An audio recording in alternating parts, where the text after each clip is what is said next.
Hey there, retro gaming enthusiasts. Welcome back to Floppy Deep Dive, the ultimate destination for retro gaming and computers. I'm your host, Tom, and today we have something special lined up for you. Get ready to step into a time machine as we dive headfirst into the golden era of gaming, the 1980s, my favorite era. And today we're going to be celebrating the incredible longevity of some iconic games that turned the big 4-0. It's time for our epic countdown of the top 10 arcade classics that stood the test of time, that just turned 40. From the edge of your seat action to the unforgettable characters, these games have shaped the gaming landscape as we know it.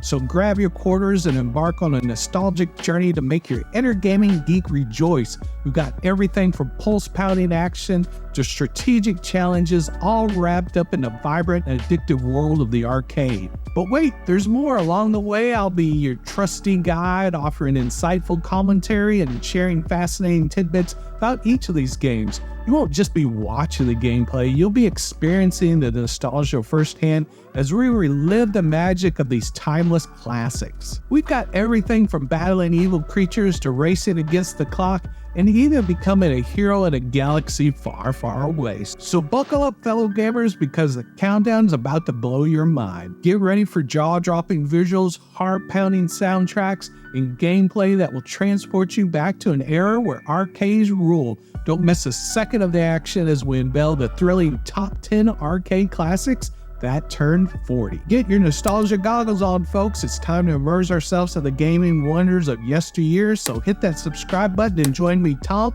on the Floppy Deep Dive, where we make arcade history come alive. Boom.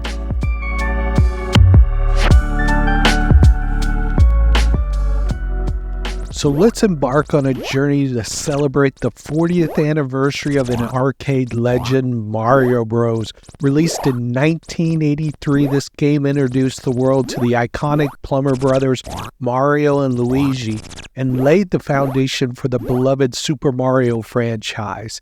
And imagine playing Mario Brothers for the first time on your Commodore 64, diving into the platform fun and facing off those memorable enemies. That's how I experienced it when I was a kid. And for the nimble shell creeper to the elusive sidestepper and the pesky fighter fly, Mario Bros. Introduced a diverse cast of foes that would inspire future Mario games. And not to mention the iconic elements it brought to life, like coins and POW blocks and those magical warp pipes that first appeared in the Mario Bros., forever ingrained in the Mario world. And today we honor Mario Bros. For its undeniable impact and the joy it had and brought to millions, and it marked the beginning of the legendary franchise that continued to captivate and inspire gamers of all ages. So let's raise our controllers and celebrate Mario Bros. Join Mario and Luigi on their platforming adventure and relive those nostalgic moments and appreciate the magic that started it all. Let's move on to the next game. The arcade game Star Wars is also turning 40 this year, and this Star Wars was the first arcade game to feature digitized samples from a movie. It included iconic sound effects and voice clips from the Star Wars films, adding to the whole immersive experience. And the game's innovative use of vector graphics was a breakthrough. The wireframe style visuals created a unique and immersive environment, enhancing the sense of flying through space. And the arcade cabinet of the Star Wars featured a yoke controller similar to those that are found in an aircraft, adding to the realism of piloting the X-Wing, and the controller allowed the player to simulate the movements of a starfighter. And the game was a success. It grossed over $600 million in quarters within its first year of release. It quickly became one of the highest grossing arcade games of all time. And of course, it was ported to many different systems, the Atari 2600, Atari 5200, and of course my favorite, the Commodore 64. And the success of the Star Wars paved way for future Star Wars themed video games across different genres and platforms. And Star Wars has continued to be regarded as one of the most iconic and influential arcade game of its time. So let's go ahead and move on to the next one.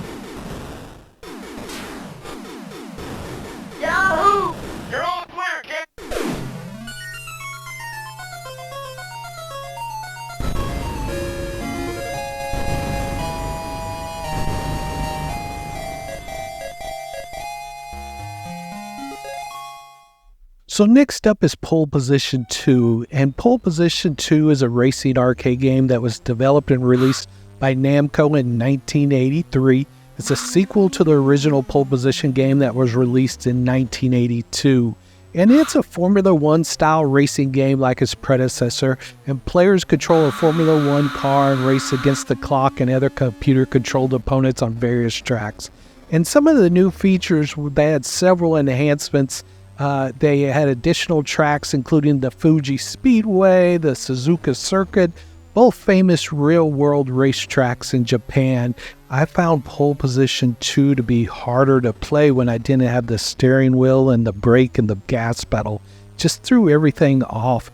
I would love to have the original controls of the arcade console. And the game offered various game modes, including Grand Prix mode, where players could race against other cars and compete for the championship, a time trial mode where players aim to beat their own lap times, and a practice mode to hone their skills on the track. Pole Position 2 featured improved graphic and sounds compared to its predecessor, and the visuals were more detailed with enhanced colors and smoother animations, and the game also featured realistic engine sounds and tire screeches, immersing the players in the whole racing experience.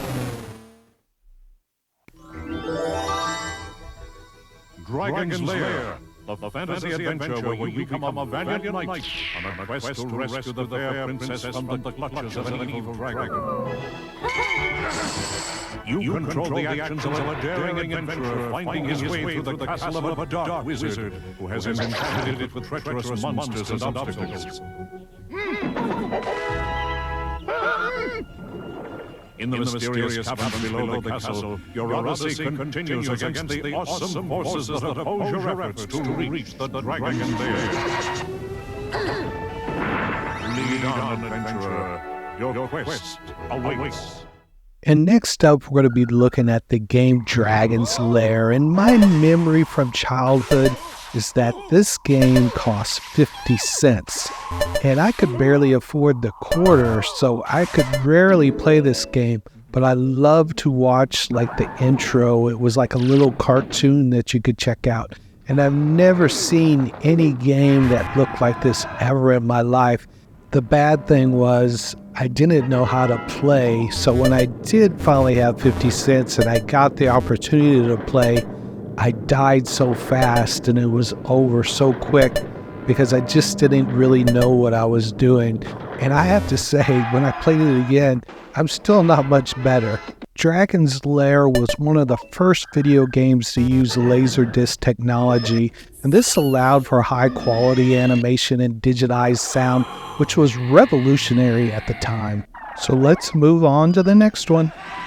So next up is Spy Hunter, and this game takes me back to putt-putt golf. Yep, I would go there to be able to play this game.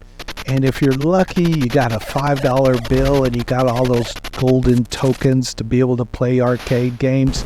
But sometimes you just got $1. But Spy Hunter was my go-to game.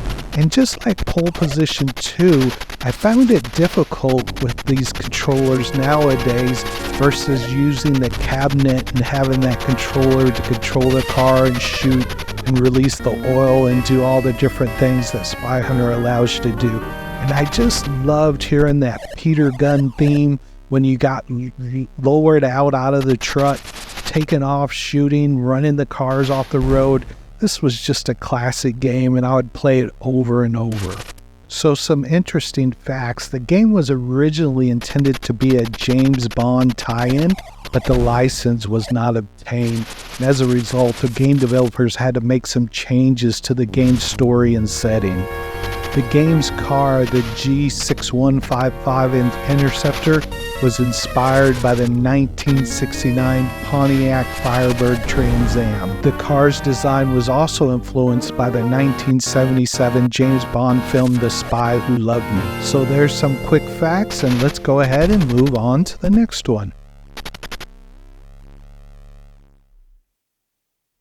So next up is the game Field, and this brings back great memories for me going to Mama's Pizza with my brother Joe, And we figured out that if you used a pencil, you could actually run real fast if you hold it between your fingers and tap up and down, so you could push each button at the same time, and we could just get the guys to fly.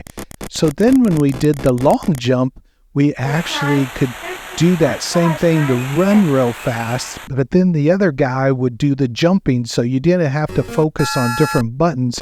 One would focus on running, one would focus on jumping.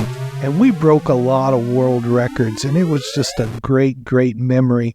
And this game is what led me to get my very first game for my Commodore 64, which was Hess Games, which also had all these different events. And that's what this game brings back to me. Just great, wonderful memories.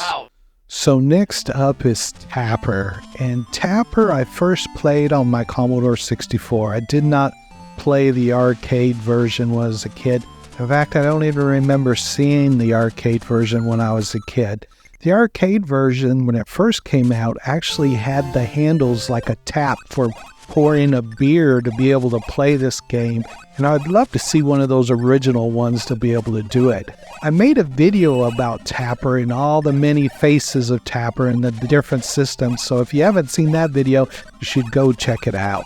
So this game was intended to be sold to bars with cabinets sporting brass rail footrest and drink holders, and then it got re-themed to root beer Tapper, because the adults believe that only kids play video games, and so since only kids play, what they were doing is they were actually advertising alcohol to minors. So that was a big no-no, and everything got switched over to root beer. The game was still a huge hit in 1983. The gameplay was simple but addictive. Players must fill beer glasses to the correct levels before they overflow, and they must also avoid angry customers who become impatient.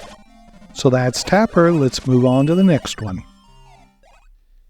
Next up is Jr Pacman, and I can't say I played this one as much as I played Miss Pac-Man, which is my favorite out of all the Pac-Man series.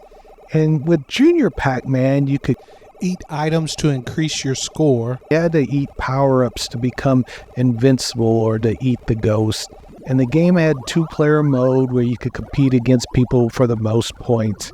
And it was a critical and commercial success, just like all these classics that we've all heard of. And it was been ported to numerous platforms over the years. And some other interesting facts is that the game title was originally going to be Pac-Baby, but it was changed to Jr Pacman to avoid confusion with the already released Baby Pac-Man. And the game's maze is based on the maze from the original Pac-Man, but it's been modified with new paths and obstacles. And the game's ghosts are faster and more aggressive than the original Pac-Man, but they can also be stunned by eating certain power-ups. And the game's soundtrack is a remix of the soundtrack from the original Pac-Man. So did you play this one? Let's go ahead and move on to the next one. Donkey Kong 3 was released in 1983 by Nintendo, and the game's title was originally going to be Donkey Kong's Revenge, but it was changed to Donkey Kong 3 to avoid confusion with the original Donkey Kong game. And the game is a shooter, and the player controls Stanley the Bugman as he tries to protect field of flowers from a variety of insects, and the insects are controlled by Donkey Kong. And the game featured a variety of power-ups, including a sprayer that can kill insects, a net that can catch insects, and a flower that can stun insects. And the player can also use the environment to their advantage, such as knocking insects into water or onto spikes. I really enjoyed playing this game. I found it really clever how they did it. This one's a fun one. If you've never played Donkey Kong 3, you need to go definitely check it out. So let's move on to the next one. Champion Baseball, released in 1983, was a groundbreaking arcade baseball video game, and it was published by Sega, and it introduced a split-screen format with two camera angles, one from the outfield and another close-up shot of the batter and pitcher.